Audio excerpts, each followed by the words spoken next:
माझे मोठे बंधू स्वर्गीय श्री हेमंत देशपांडे यांनी एक कविता सादर केलेली आहे. आता ते हयात नाहीत, पण त्यांची कविता मी वाचून दाखवते. दिव्याने दिवा प्रज्वलित करून प्रकाशमान कर आपले जीवन. दिव्याने दिवा प्रज्वलित करून प्रकाशमान कर आपले जीवन. मातृभूमीच्या चरणावर तू सदैव ठेव आपले तनमन. गंभीरपणे सगळी दुःखे मनातल्या मनात गोळा कर.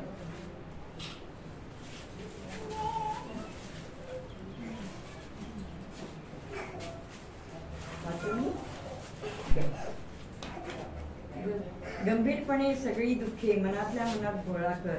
देशासाठी जीवन खपवण्यास सदैव रहा युवका तत्पर. पाहिलेली स्वप्ने पूर्ण करण्यासाठी नेहमी तू जागा रहा.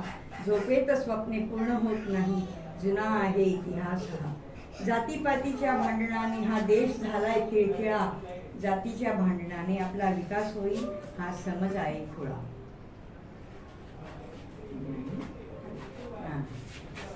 जीवनात केवळ संघर्षाने प्राप्त होत असतो विजय. जीवनाशी लढून युवका साध्य करतो आपले ध्येय. असा संघर्ष करूनच हे राष्ट्र नेता येईल परमवैभवाला. ही गोष्ट समजायला हवी देशातल्या प्रत्येक युवकाला. खांद्याला खांदा लावून युवका तू आता चालत रहा. देशसेवेच्या यज्ञकुंडात जीवनाच्या समिधा वहा. हेमंत देशपांडे यांनी लिहिलेली कविता. भारत माता की जय. वीर भारत माता सावरकरांचा की जय. भारत माता की जय. वीर सावरकर.